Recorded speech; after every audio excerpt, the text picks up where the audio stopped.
Yes.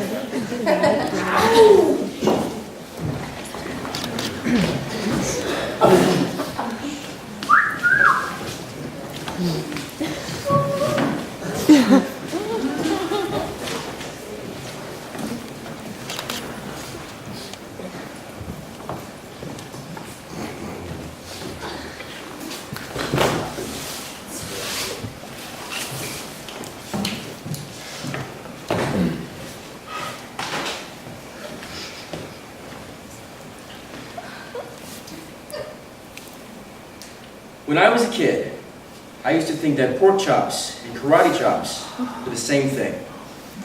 I thought that they were both pork chops. And because my grandmother thought it was cute, and because they were my favorite, she let me keep doing it. Not really a big deal. One day, before I realized that fat kids are not designed to climb trees, I fell out of a tree and bruised the right side of my body.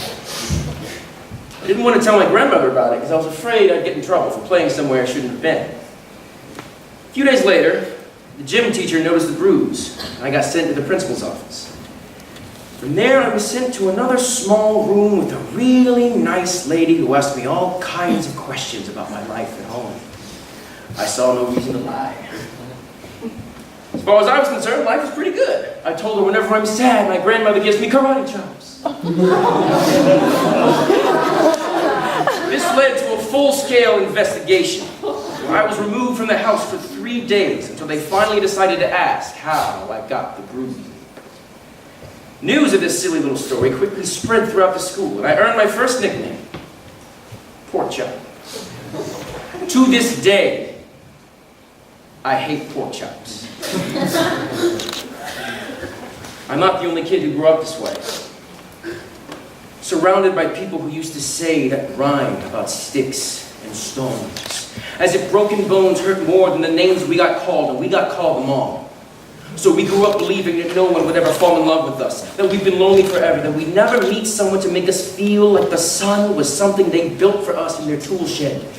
So broken heartstrings bled the blues as we tried to empty ourselves so we would feel nothing. Don't tell me that hurts less than a broken bone. That an ingrown life is something that surgeons can cut away, that there's no way for it to metastasize. It does. She was 8 years old. First day of grade 3 when she got called ugly. We both got moved to the back of the class so we would stop getting bombarded by spitballs, but the school halls were a battleground where we found ourselves outnumbered day after wretched day. We used to stay inside for recess because outside was worse. Outside we'd have to rehearse running away or learn to stay still like statues, giving no clues that we were there. In grade 5, they taped a sign to the front of a desk that read, "Beware of dog." To this day, despite a loving husband, she doesn't think that she's beautiful because of a birthmark that takes up a little less than half of her face. Kids used to say she looks like a wrong answer that someone tried to erase but couldn't quite get the job done. And they'll never understand that she's raising 2 kids whose definition of beauty begins with the word mom.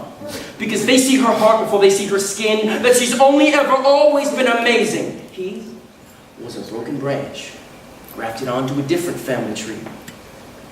Adopted. But not because his parents opted for a different destiny. He was 3 when he became a mixed drink of 1 part left alone and 2 parts tragedy. Started therapy in 8th grade.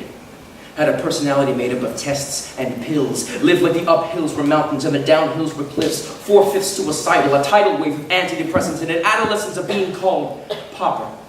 1 part because of the pills, and 99 parts because of the cruelty. To this day, he's a stick of TNT, lit from both ends, could describe to in detail the way the sky bends in the moments before it's about to fall. And despite an army of friends who call him an inspiration, he remains a conversation piece between people who can't understand that sometimes becoming drug-free has less to do with addiction and more to do with sanity. We weren't the only kids who grew up this way. To this day, kids are still being called names. The classics were, "Hey stupid," "Hey spaz." Seems like each school has an arsenal of names getting updated every year, and if a kid breaks into school and no one around chooses to hear, do they make a sound? Are they just the background noise of a soundtrack stuck on repeat when people say things like kids can be cruel, kids can be cruel, kids can be cruel? Every school was a big top circus tent, and the pecking order went from acrobats to lion tamers, from clowns to carnies, all of these miles ahead of who we were. We were freaks, lobster-clawed boys and bearded ladies, oddities, struggling depression and loneliness, playing solitaire, spin the bottle, trying to kiss the wounded parts of ourselves and heal. But at night, while the others slept, we kept walking the tightrope. It was practice, and yeah, some of us fell. But I want to tell them that all of this shit is just debris left over when we finally decide to smash all the things we thought we used to be. And if you can't see anything beautiful about yourself, get a better mirror, look a little closer, stare a little longer, because there's something inside you that makes you keep going despite everyone who told you to quit. You built a cast around your broken heart and signed it yourself. You signed it, they were wrong. Because maybe you didn't belong to a group or a clique. Maybe they decided to pick you last for basketball or everything. Maybe you used to bring bruises and broken teeth to show and tell, but never told. Because how can you hold your ground if everyone around you wants to bury you beneath it? You have to believe that they were wrong. They have to be wrong. Why else would we still be here? We grew up learning to cheer on the underdog because we see ourselves in them. We stem from a root planted in the belief that we are not what we were called. We are not abandoned cars sold out and sitting empty on a highway. If in some way we are, don't worry. We only got out to walk and get gas.